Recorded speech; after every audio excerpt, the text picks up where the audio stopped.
আপনারা জানেন আমরা সোশ্যাল মিডিয়াতে একটা বিষয় লক্ষ্য করছি যে পিরোজপুরে 5টি বাস রিকুইজিশন করে আনা হয়েছে এবং এক ধরনের অ্যালিগেশন আসছে যে পিরোজপুরের যে ডিসি যে ডিস্ট্রিক্ট কমিশনার মহোদয়ের যে অফিস এটা এই রিকুইজিশন করতে হেল্প করেছে এবং পুরোপুরি এইটার কিছু অ্যালিগেশন আমাদের উদ্দেশ্য যে এই ক্ষেত্রে ইন্টারিম গভর্নমেন্ট এখানে হয়তোবা এই বাসগুলো রিকুইজিশন করতে হেল্প করেছে।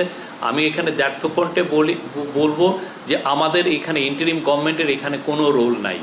যেটা হয়েছে, যেটা আমরা পিরোজপুরের ডিসির সাথে কথা বলেছি, ডিসি আশরাফুল আলম জানিয়েছেন যে গতকাল বা তার আগের দিন থেকেই বৈষম্য পিরোজপুর শাখা বৈষম্য বিরোধী ছাত্র দল এবং নাগরিক কমিটি তাদের কাছে বাস রিকুইজিশনের জন্য জানিয়েছেন এবং তারা তাদেরকে ডিসি মহোদয়ের কাছে একটা চিঠিও দিয়েছেন।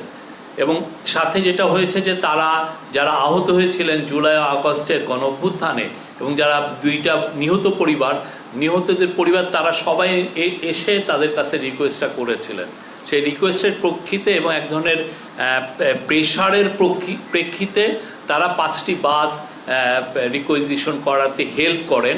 কিন্তু এই বাসগুলোর কোনো ধরনের কোনো পেট্রোলের খরচ বা এটা যাতায়াতের খরচ কোনো খরচ এই ডিসি অফিস থেকে দেওয়া হয়নি। এখানে কোনো মনিটরিং ইনভলভমেন্ট ডিসির কর্তৃপক্ষের মধ্যে ছিল না এবং আমরা দেখছি যে এই ধরনের ঘটনা আরও কোথাও রিপিট হয়েছে কিনা। বাট এইখানে আমরা বলছি, আমি ক্যাবিনেট সেক্রেটারির সাথেও কথা বলেছি, এই বিষয়ে ইন্টারিম গভর্নমেন্টের কোনো রোল নাই। ইন্টারিম গভর্নমেন্ট এখানে কাউকে, ইন্টারিম গভর্নমেন্ট মনে করে সমস্ত পার্টির জন্য সে লেভেল প্লেইং ফিল্ড তৈরি করছে যাতে সুন্দর একটা ইলেকশনে, সুন্দর ফ্রি অ্যান্ড ফেয়ার ইলেকশনে সমস্ত পার্টি পার্টিসিপেট করতে পারে। এটা হচ্ছে আমাদের মূল দায়িত্ব। আমরা সমস্ত পার্টির কাছে আমরা সমান।